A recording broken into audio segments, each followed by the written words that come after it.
Hello friend, कैसे हैं? आज हम क्लास 11 के अगले वीडियो लेक्चर को लेकर उपस्थित हुए हैं, जिसके अंतर्गत में आज फिजिक्स का जो आपका अगला टॉपिक है तो चल रहा है आपका चैप्टर कौन सा है, स्ट्रेट लाइन इन मोशन। उसके संदर्भ में हम जो आगे बढ़ रहे हैं, आज हम जानेंगे भौतिक राशियों के प्रकार। भौतिक राशियों के प्रकार या सीधे से लिखा जाएगा टाइप्स ऑफ फंडामेंटल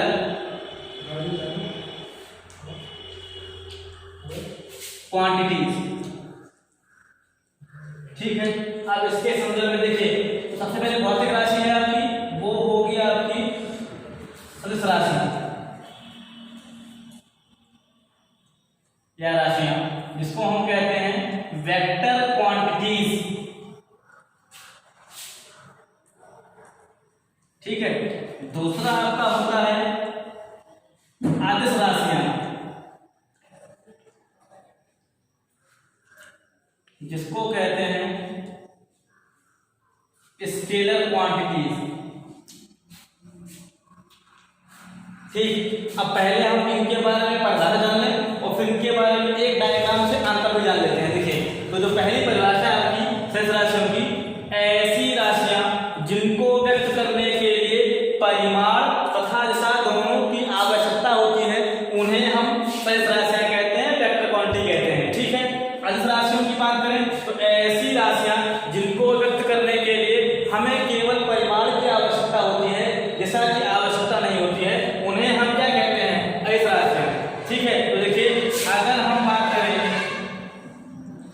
ये आपकी एक मिनट समझिए, अगर आपकी कोई वेक्टर क्वांटिटी है, वेक्टर क्वांटिटी, ठीक है, जिसको आप कह सदिश, तो इनके लिए ध्यान दीजिए क्या क्या जरूरत पड़ेगी आपको, जरूरत पड़ेगी आपको दिशा, जिसको आप कहते हैं डायरेक्शन, और दूसरा है आपको परिमाण, जिसको आप कहते हैं मैग्नीट्यूड। ठीक, तो इसका मतलब क्या हुआ, बोथ आर कंपल्सरी।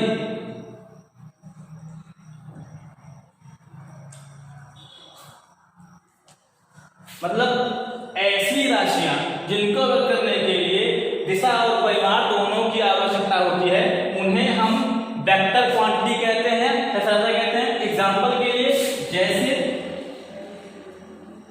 बल, बल के बाद में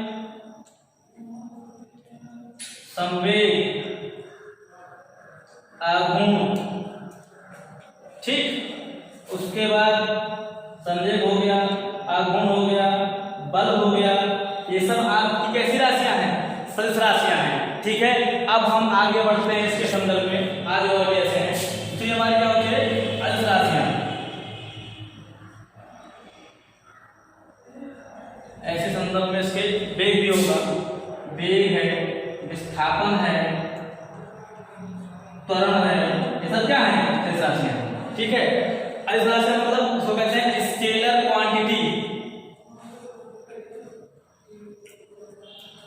इसका मतलब क्या है, देखिए अगर हम इसको डायग्राम से देखें तो यहां पर क्या होता है, फिगर समझिए, ये दिशा है और ये क्या है, परिमाण। तो यहां पर क्या होगा, हमें दिशा की आवश्यकता नहीं होती है और यहां पर केवल परिमाण की आवश्यकता होती है। तो अगर यदि ऐसी भौतिक राशि जिसमें हमें केवल परिमाण की आवश्यकता हो, दिशा की आवश्यकता ना हो, तो उसे हम कहते हैं स्केलर क्वांटिटी। इसके लिए एग्जांपल क्या होगा आपका, वो देख लें आप, जैसे द्रव्यमान, घनत्व, जड़त्व, ठीक, ये हो गया। इसके बाद चाल, कार्य इत्यादि। ठीक है, तो इस प्रकार से आपने यहाँ जान लिया कि सदिश क्या होती है, अदिश क्या होती है। अब जनरली इनके लिए हम आगे चैप्टर पढ़ेंगे, वहां पर हम जानेंगे सदिश अदिश के बीच में क्या और भी होता है। एक और जान लीजिएगा, सदिश राशियों को जब हम परफॉर्म करते हैं तो वहां पर लगा देते हैं वेक्टर।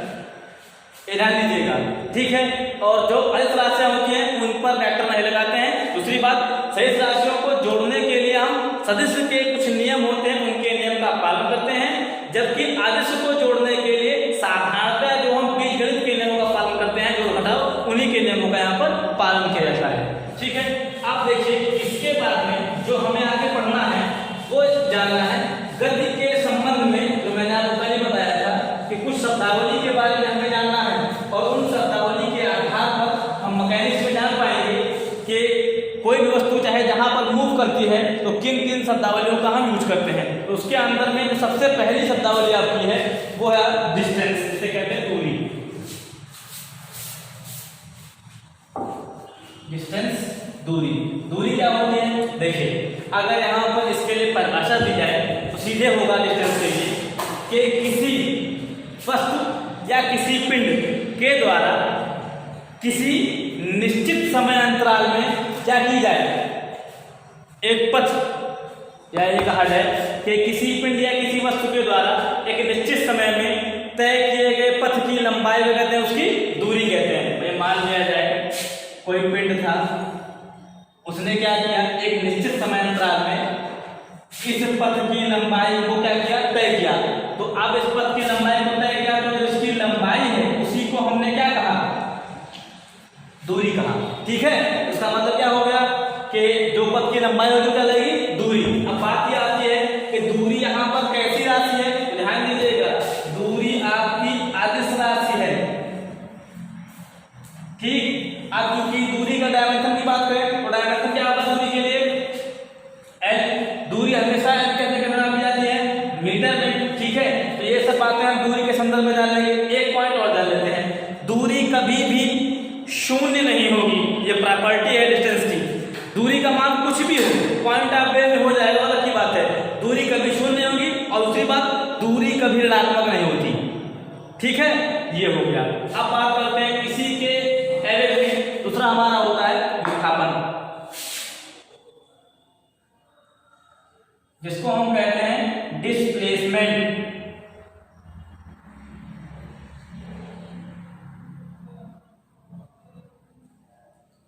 विस्थापन, विस्थापन क्या होता है, देखिए किसी वस्तु या किसी पिंड के द्वारा किसी वस्तु की प्रारंभिक स्थिति व अंतिम स्थिति के बीच के न्यूनतम दूरी को क्या कहते हैं, उसका विस्थापन कहते हैं, ठीक है। मतलब उसके इनिशियल पोजीशन, जैसे मान लीजिए ये है इनिशियल और ये है फाइनल, इनके बीच की जो न्यूनतम दूरी होती है, यहाँ पर याद रखिएगा डायरेक्शन क्लियर होगा, तो इनके बीच के न्यूनतम दूरी को क्या कहते हैं, हम विस्थापन कहते हैं। इसका मतलब ये हो गया कि विस्थापन बराबर अंतिम बिंदु माइनस प्रारंभिक बिंदु, ये हो गया आपका डिस्प्लेसमेंट। एक बात और, डिस्प्लेसमेंट आपकी कैसी राशि है, एक सदिश राशि है। क्यों? क्योंकि यहाँ परिमाण के साथ साथ हमको दिशा की भी आवश्यकता पड़ेगी, ठीक है। अब इसके बाद में जो हमको और आगे जानना है वो भी जान लेते हैं।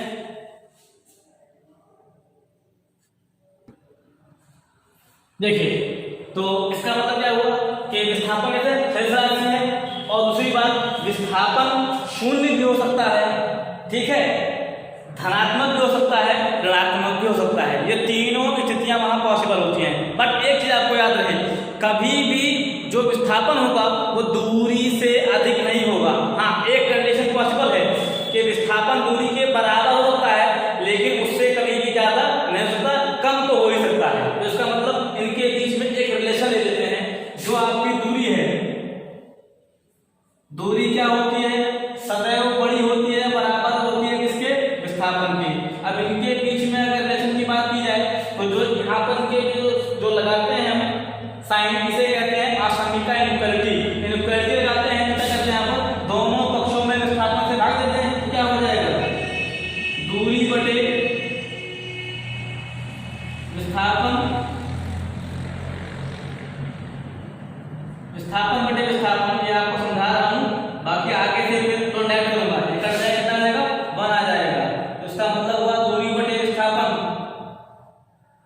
इसका मान क्या होगा, 1 से बड़ा होगा, 1 के बराबर होगा।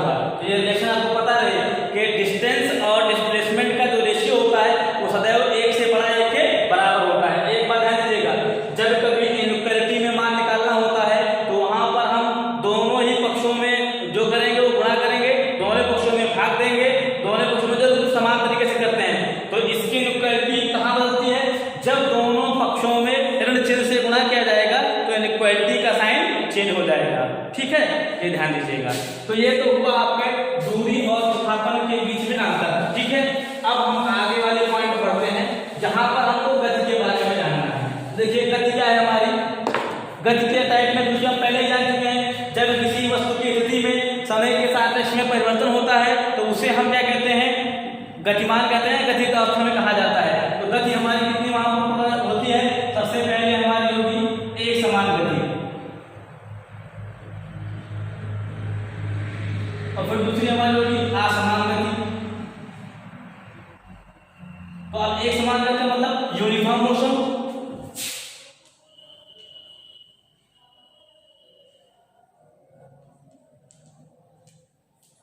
और ये होता है नॉन यूनिफॉर्म मोशन।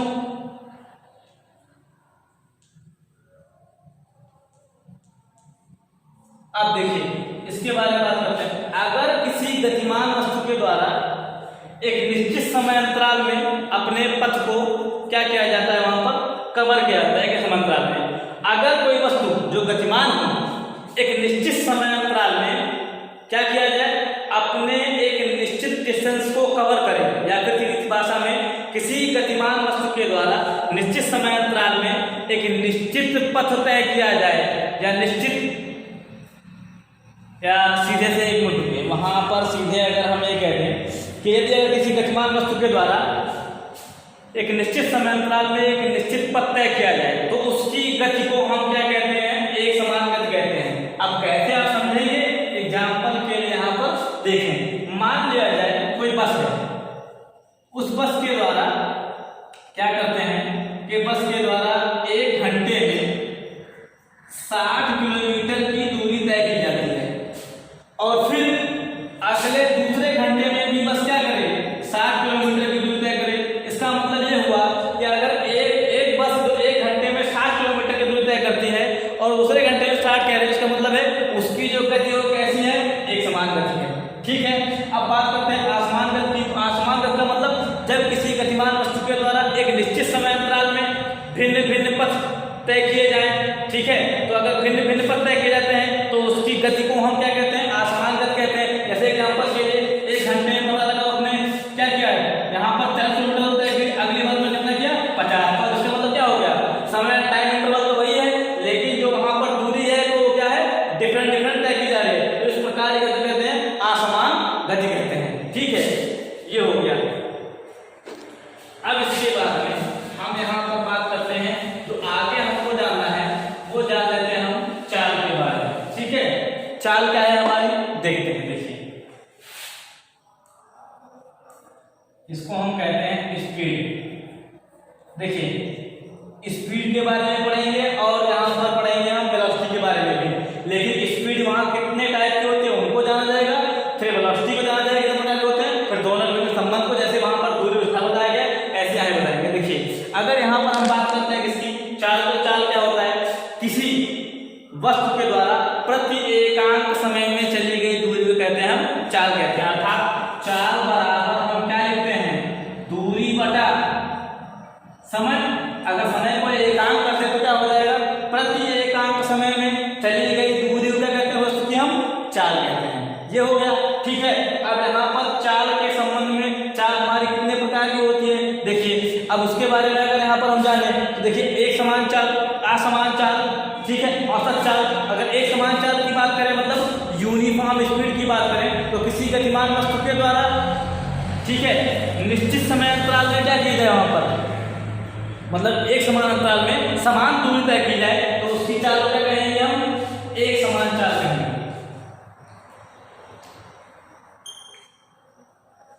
सीधे कहा जाएगा यूनिफॉर्म स्पीड। दूसरा है वहां पर आसमान चाल, कैसे आएगा, नॉन यूनिफॉर्म स्पीड।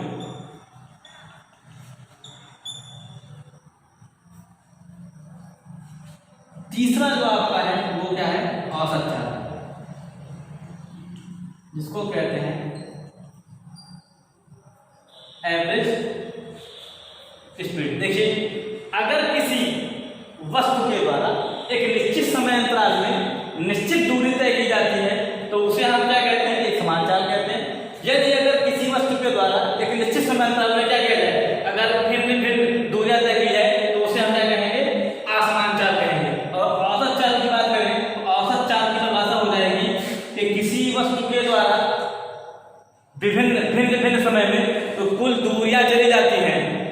जितनी दूर चली जाती हैं तो इसका मतलब क्या होगा, उनकी औसत चाल बराबर हो जाएगा फार्मूला, औसत चाल बराबर कुल दूरी बटा कुल समय। दूरी की बात कर लें तो मान लें दूरी हमें लिखते हैं S1 plus S2 plus S3 dot dot dot Sn बटे समय के लिए T1 plus T2 plus T3 dot dot dot कितना Tn।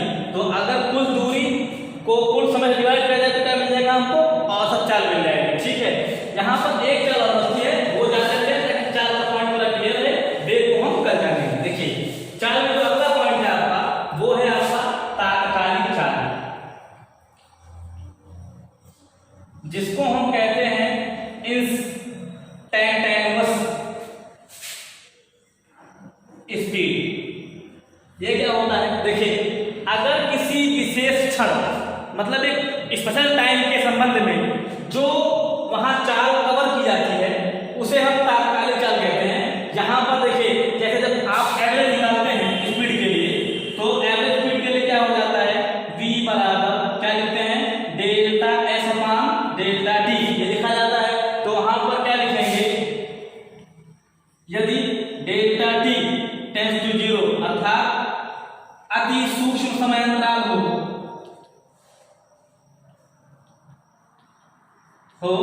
तो क्या हो जाएगा, इस स्थिति में जो वहां पर चाल चली जाएगी एवरेज उसे क्या कहेंगे, हम तात्कालिक चाल कहेंगे। सीधे लिखा जाएगा v बराबर limit delta t tends to 0 delta s upon delta t बराबर ds अपान dt। ये आपकी कहलाती है तात्कालिक चाल। जो चीजें ना समझ में आई